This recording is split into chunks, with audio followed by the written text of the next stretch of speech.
Welcome to the Hyborian Keep. I'm Old Man Hyborian. Here, we review tales of Robert E. Howard's greatest character, Conan the Barbarian. Today, we'll be reviewing Heroic Signatures in Titan Comics, Savage Sword of Conan Reforged number 5. This won't be some fluffy review, it'll be an old man's honest opinion. And just as a heads up, there will be spoilers. So I don't want you to go crying to your mummy if I say something that spoils it for you. If you don't want the spoilers, go to the summary at the end. And if you enjoy the video, please like and subscribe. And with that, let's get after it. Here we have Savage Sword of Conan Reforged, issue number 5. Cover art by Alan Quah. Not really feeling the cover. Not a problem with the content. I think it's pretty cool. It's just the execution. I know, I'm not digging how it's kind of blurry and everything like that. It looks pretty good from a distance, but some people may like that. That's just not my thing.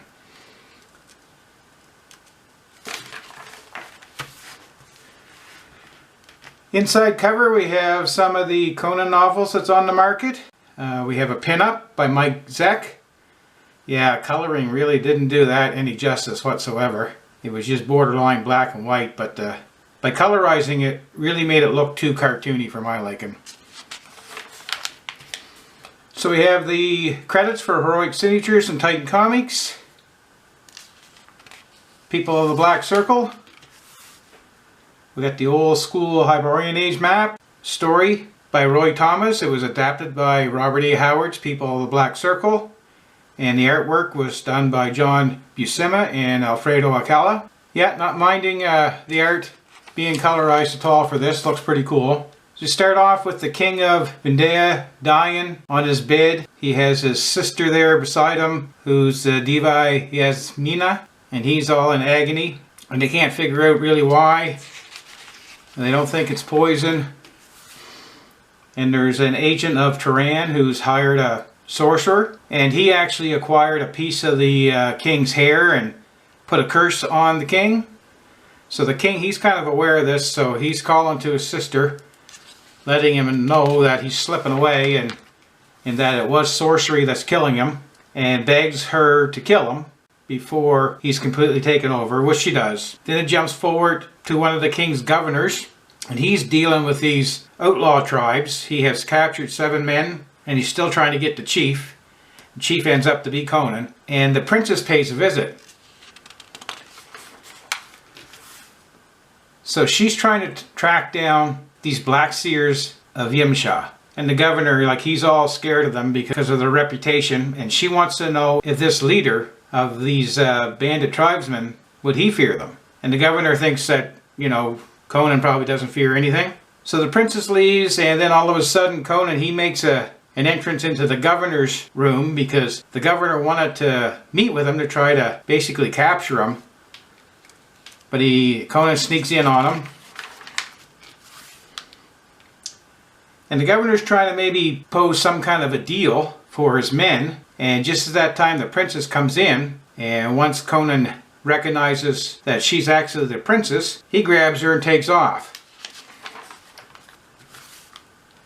So he climbs down and he makes his escape, and the governor, he grabs a bunch of men and goes after him. Then it jumps to another area of the province, and we have this girl that's slinking around in the dark. And she goes up to this castle and she climbs up, and it's actually the maid of Yasmira. And she's getting it on with this sorcerer guy who's working for the agent of Turan. So because she has the power of, like any typical woman, to twist any man around her finger, she convinces this sorcerer that he shouldn't be working for the agent of Turan. He should go and try to capture the princess himself and get the reward. Which he agrees to, so they sneak out. Unfortunately, they were whispering a little bit too loud, so this agent of Turan, he now knows that same information, so he sends a pigeon off to send 3,000 horsemen because they want to go and try to capture the princess. So the sorcerer goes down to the prison where Conan's tribesmen are held. He hypnotizes the guard to open the door, and then for the guard to kill himself.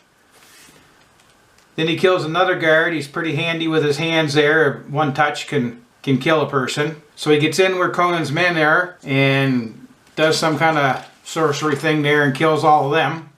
and now they're off to see if they can get a hold of the princess. So Conan, he's riding the countryside. He's all pleased with himself because he's got this princess, and he figures that he can trade her for his men.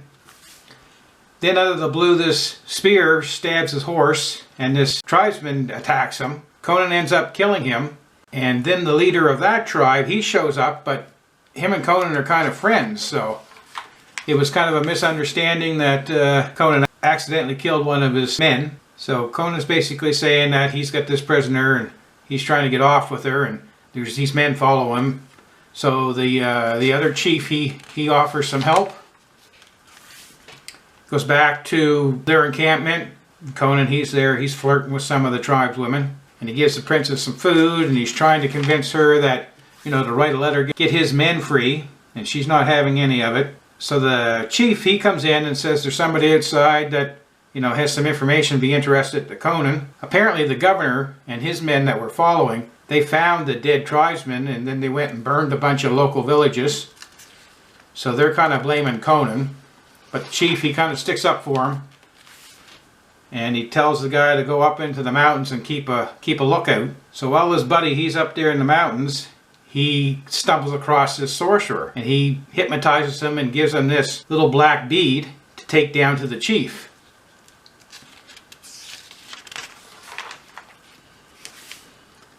So he comes down, he's looking all spaced out, and the chief, he's kind of disgruntled with him, gives him a whack in the head, and he picks up this bead, and he drops dead. The bead was actually some black spider that has a poisonous bite. And then there was this mysterious voice that kind of called out saying that to kill the outlander. So all the tribesmen, they take after Conan. So he runs and he gets into the chief's hut, bars the door, and there's a stallion in there, so he has to kind of wrangle the stallion because it's half wild. So he gets it under control, saddles the horse, gets the princess, and they take off. And while he's taking off, he accidentally runs over this sorcerer guy, and the princess sees her handmaiden up on the hills. So there's a little bit of confusion there, not quite sure who that sorcerer was and why the handmaiden was up in the hillside. And meanwhile, this giant lizard, it shows up and kind of disrupts all these tribesmen from chasing Conan. So Conan and the princess, they basically get free of all that, trying to devise a plan of what to do next. They stumble across this woman that was walking up in the mountains, and Conan gives her a little bit of money there and to strip down and give the clothes to the princess. So the princess puts on these clothes, he gives her a slap in the arse just for good luck, and away they go again.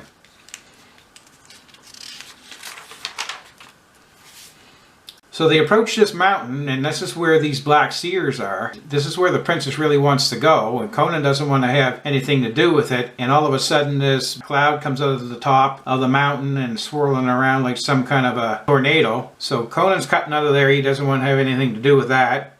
And they come across this sorcerer again. So Conan, he tackles him, but the sorcerer avoids them and gives him a whack, which would normally kill, you know, anybody else, but not Conan. He just kind of dazed him a little bit. And then the princess sees her handmaiden, but sees that she has the look of death in her eyes, so things are about to turn pretty sour. Then all of a sudden,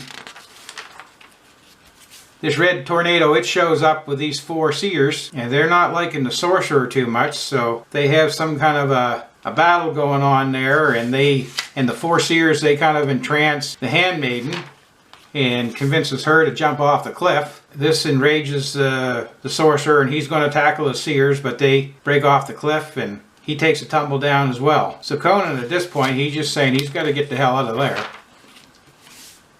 So, but before he can get out of there, the seers, they start to wind up this tornado, and it sucks in the princess, and it throws Conan to the side. So the crimson cloud, it goes back to the top of the mountain, and Yasmina is gone, and Conan's sitting there half dazed. And that was the end of the first part. Actually, the original Savage Sword of Conan, it had broken up the people of the Black Circle into 4 issues. So this was the first 2 of those 4 issues. And we have an advertisement, coloring of that looks pretty cool. We have part 2 of the Gods of the Hyborian Age, which is pretty interesting. And then we also have part 2 of Robert E. Howard's essay, The Hyborian Age. Recommend reading that for sure. Just kind of shows how well Robert E. Howard was with world building. And the back cover has volumes 1, that's collecting several of the Savage Sword of Conan Reforged. And the back cover is an advertisement for our next issue. It's going to be a big one. It's going to be 80 pages long, so that should be a pretty good one as well.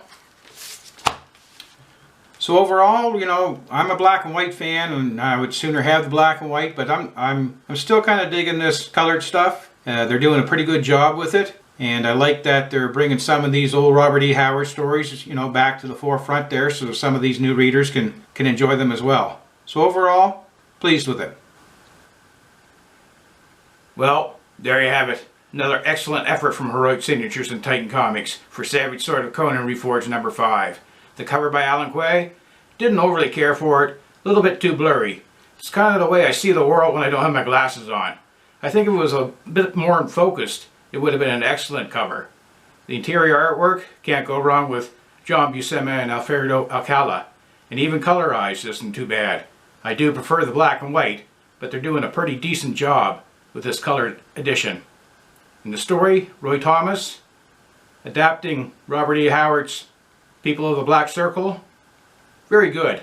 This is only the first part of the story, but so far, so good. Can't go wrong with this issue. Buy it, read it, and enjoy it. And with that, I bid you farewell.